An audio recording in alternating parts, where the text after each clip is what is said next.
should we get into some nerdy news? Yes. Let's get into the news. How exciting. Right. James Gunn has confirmed, off the back of Batman's appearance in the DCU Creature Commandos project, that we won't have to rewatch Batman's origin again, as everyone already knows it. And it does sound kind of crazy to go, you know this IP well enough, you don't need to see a child get orphaned again. But he is right, everyone knows. Yeah. You can go find some random person in some random country that doesn't speak English as their first language and go, tell me Batman's origin story. They'll be 80% correct at least. Yeah. And I mean, if you're like a parent and your kid does, like, there's enough films that you can show to someone that doesn't know Batman's origin story. But just go watch the Christian Bale. Exactly. Like, job's a good one. It doesn't need to be covered again. He's completely right. Yeah. And it also adds into this idea that this world has been going. This isn't the start of superheroes. That he wants this to be like a living, breathing world. So exactly. In an interview with Men's Health, Tom Holland's on a media. What do I call it? A media tour at the minute. Yeah. I don't know what he's promoting. I think it's a little bit of I took a year off, so I want to get my name back in circulation because I've got 2 massive films coming out next year. I think it's a little of that. This whole, like, he was on Men's Health will have also been like, oh, put him on a media tour because he's on it's a pretty big magazine, isn't it? So. Oh, absolutely. But he said he stopped a fight between 2 men while he was at his local supermarket. And he said, as I was breaking them up, one of them was clearly really angry, but then he saw who I was, and you could see his brain kind of go, I'm really angry, but Spider-Man's telling me to calm down. Do you know what this reminds me I would probably do the same thing. If I was really angry and then Spider-Man comes over and goes, bro, I think you should calm down, I'd probably be like, Peter Parker, what are you doing here? There's a similar story from Ewan McGregor that is often makes the rounds. When he was in an interview saying how his daughter was learning to drive. Oh, yes, I've heard this story. It's brilliant. Some car cuts them up. So then he tells her to speed up alongside of Rose. He's effing and blind. And he's like, and the look on this guy's face of, that's fucking Obi-Wan Kenobi. Like, you would be like, I'm being scolded by a Jedi right now. There would be, like, that guy probably doesn't even realise that he was swearing at him because in his brain he's just going, that's like Obi-Wan Kenobi. Yeah. Yeah, so absolutely. You would be the same. If Tom Holland was like, tell it, like, cut him together, I'd be like, or if you're the person in the shop watching this unfold, you'd just be like, Spider-Man's just... Spider-Man really is everywhere. Be like, you have it for free, Spider-Man. But yeah, I just found that really funny. It's a great story. It was good. Andrew Garfield told GQ magazine he isn't returning for Spider-Man 4, but he said, and I quote, but I know no one's going to trust anything I say from now on. Yeah, I mean, I love Andrew Garfield. I know you've not been reading it, but I've been reading the Ultimate Spider-Man comic, which is an alternate universe from 616, in which Peter Parker is already married with kids with MJ. He's like maybe in his mid-30s when he becomes Spider-Man. Mm-hmm. The way Andrew Garfield is dressing at the moment with his beard, he looks the spitting image of Peter Parker in the Ultimate Spider-Man comic.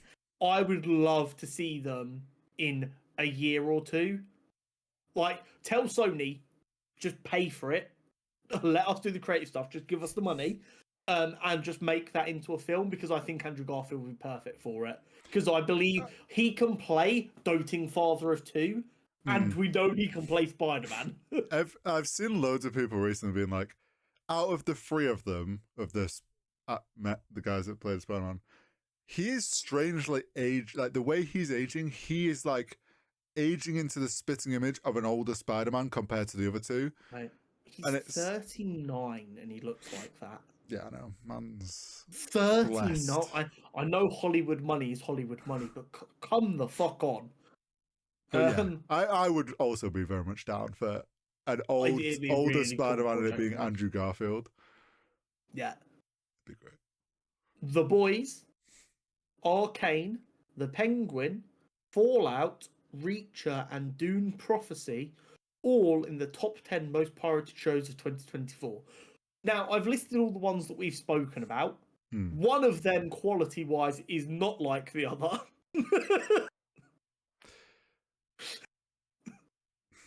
Yeah. Yeah. What I will say is fair fucks to Doom Prophecy for managing to crack top 10 most pirated shows With when it only came like a out so month, late yeah. in the year, Yeah. and there only being 6 episodes, and also it not being very good.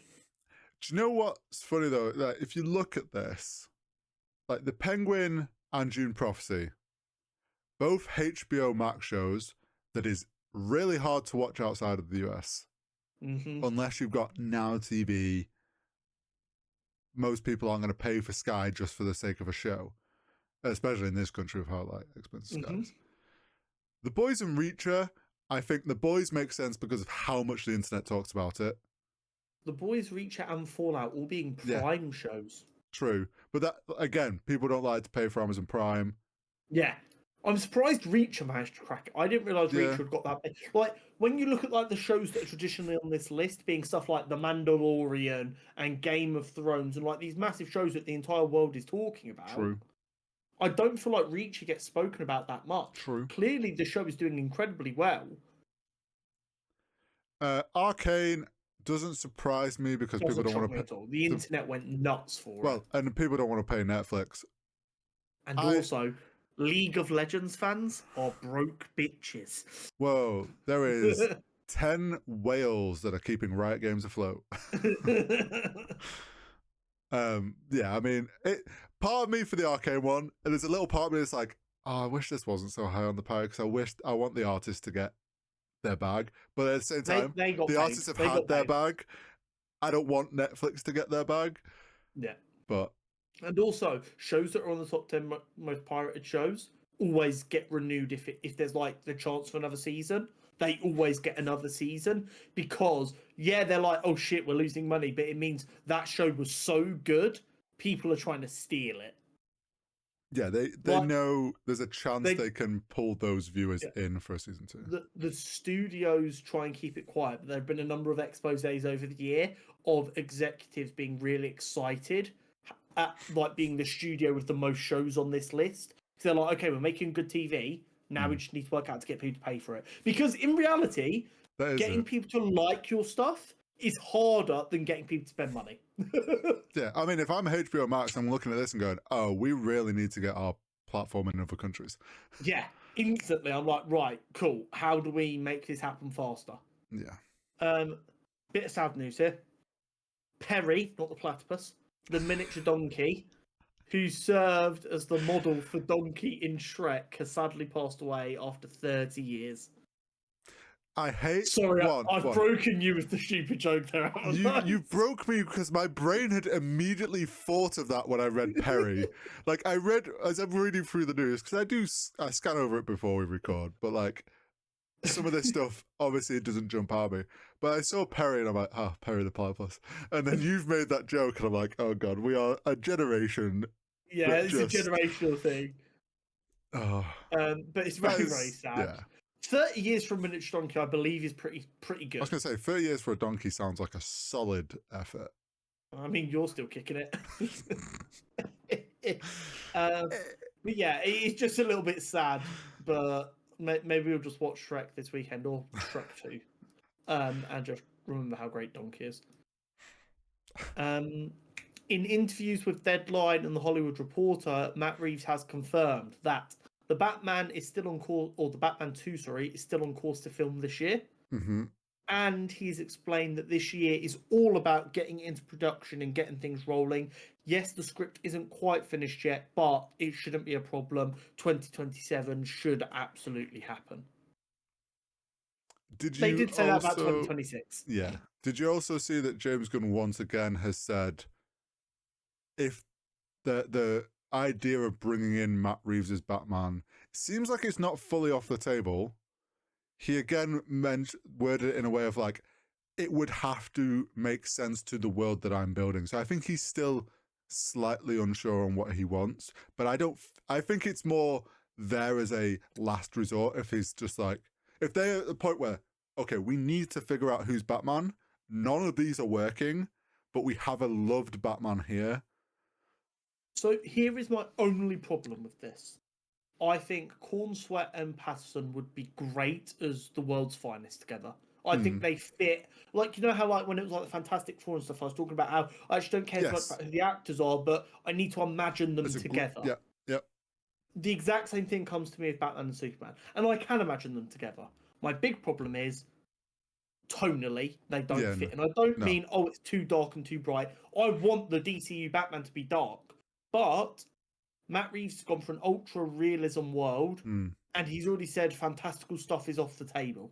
Oh, no, In the I Superman agree. trailer, we have Superman fighting a kaiju. Yeah. They don't mesh.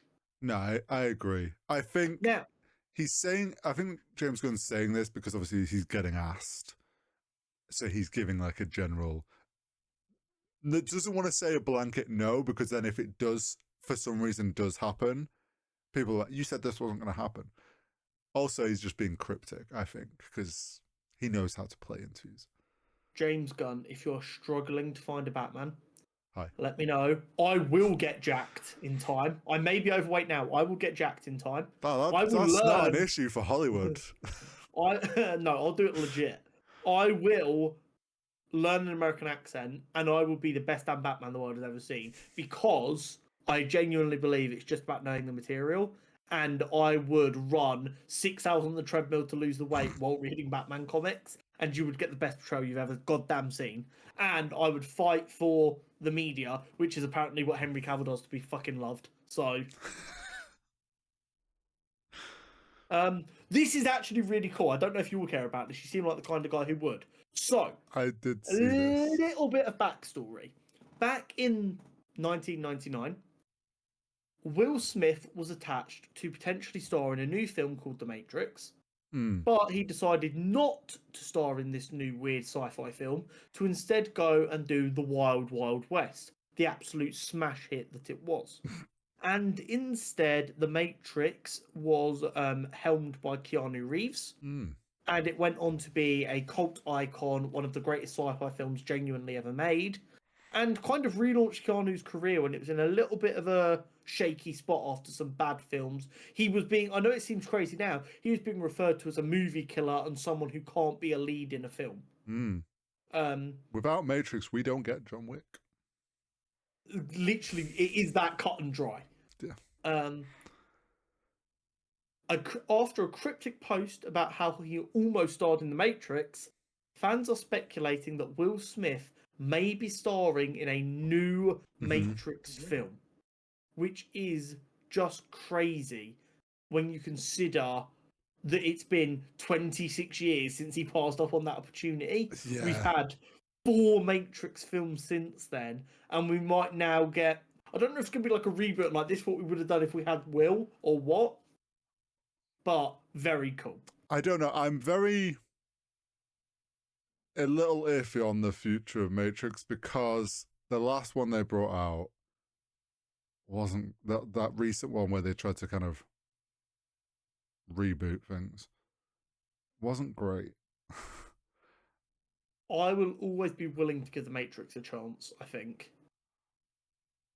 I am more willing if they're a bit more like, this is a restart. Yeah, we're trying the story in a new way. Kind of. What if Will Smith is going to come on but be Morbius this time? Why he can't be Neo? Is it because he's black? No, he's too old. He has to be Morbius. No, he's too old. Don't try and twist this into me being cancelled. And we don't normally get a chance to do it, but I'm going to get a little bit political anyway. I have always found it hilarious that the right wing has used The Matrix as like a think for yourself stereotype when it is made by 2 trans women and it is a trans allegory. You cannot convince me it is the funniest cell phone ever by the right wing when they try and use The Matrix as they're like, oh yeah, you got to break out of the Matrix. It's like, my brother in Christ, you are the Matrix. Yeah, when people use media that they don't realize is like what we always talk about with the boys. Every fucking time. Last of Us Season 2 is coming in April. Did we cover Season 1 on here? No.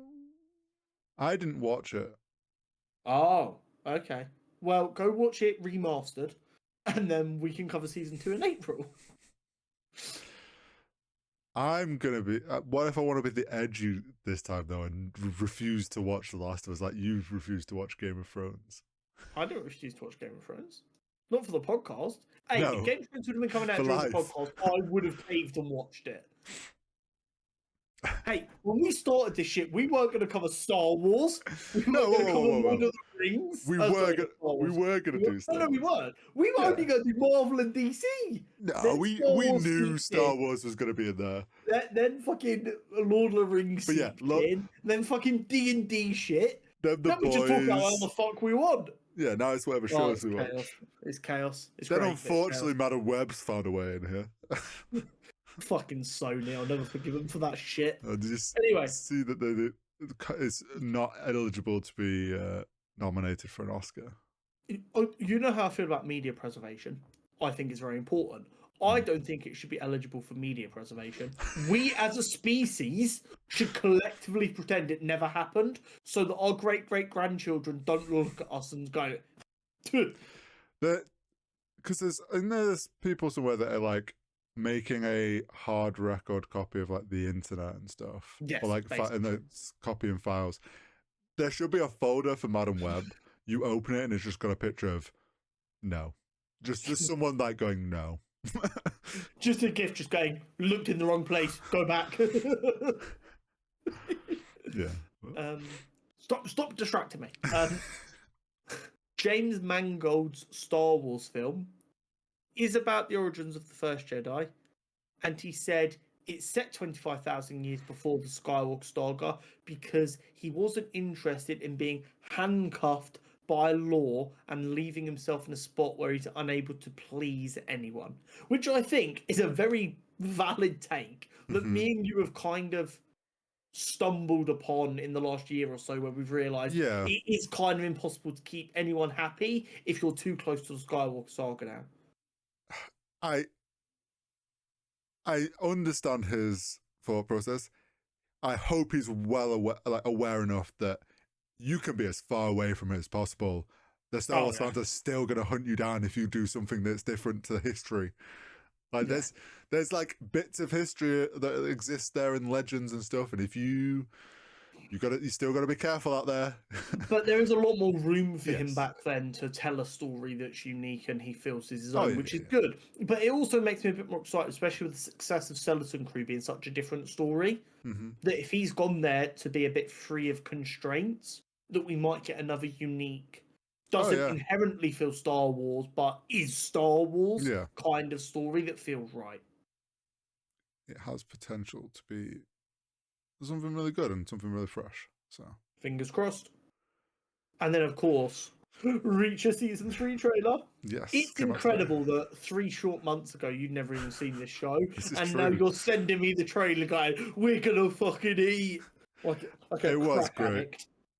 Oh, it's such a good trailer. It looks like it's gonna be like almost like a kind of murder mystery, like house vibe a little bit. It looks like a lot of the show is set at this big mansion on the coast where he clearly infiltrates or something. Yeah, so from going off the trailer, someone in a FBI background of sorts, but it seems, has obviously got wind of his previous 2 escapades in season 1 and 2, and his shenanigans. His resume has many missions. Yeah, so he's getting sent undercover to go take down another business crime boss that's hiding in plain sight. Thought he'd already killed by the sounds of it. Well, or someone in that business, that maybe not necessarily where he's gone to the house, but someone that works for this boss. Or there's someone that he thought he dealt with, clearly with the 110th. Obviously back in his military days. So yeah, once again, his past coming back to get him. It looks a lot of fun. We're obviously getting the Swedish giant, I forget what that guy, the actor that is playing the guy that is bigger than Reacher. Yeah, so I believe the actor is Norwegian. So it might be the Norwegian giant is what like a nickname they go by. But that looks like it's going to be a lot of fun. Yeah, I mean, when obviously you weren't paying attention, but when people found out what season 3 was going to be adapting, they Yeah, were like, "How the fuck are they even going to find someone big I enough to remember make you Alan saying this. Ritchson Yeah, look small?" And they've nailed it. The guy yeah. towers over him. It's so funny. Bearing in mind that this guy, like Alan, is so big, Hmm. seeing someone who does make him look like a normal sized person is kind of trippy. I It's like the pictures of like The Rock next to Shaquille O'Neal. It's gonna be funny because it's like, oh, he is bigger, and then you're gonna get a shot where then there's just a normal person there as well, and you're gonna be like, oh, like this guy's huge. Yeah, you look like a child, and the third actor is actually 6'2", and Yeah, he just looks like a child. but yeah, I mean, there's gonna be some like shenanigans like the first 2 seasons. There's gonna be plenty of action. I mean, I'm looking forward to it. I'm sure it'll be good. Of course it will be, and it comes out very soon, Yeah, February. February A something, lot, 20th. I at want to like say the exact same time as Invincible as well. So we're gonna have a Prime fun month. time. Yeah, Prime on fire for sure.